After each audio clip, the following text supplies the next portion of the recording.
இதெல்லாம் திருப்பதியாண்ணா? இந்த அதாவது இந்த கோயிலோட லே அவுட்டு.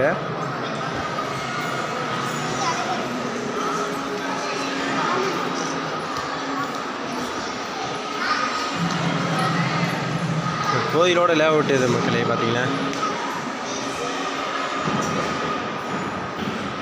மேலே தெரியுது பார்த்தீங்களா, அதுதான் பழமுதிர்ச்சோலை முருகன் கோயில். அதாவது இந்த டிசைனில் தான் இந்த கோயில் இந்த டிசைனில் தான் இருக்குன்னு சொல்லிட்டு இந்த கோயிலோட லே அவுட்டை வந்து ரெடி பண்ணி வச்சுருக்காங்க பார்த்தீங்களா.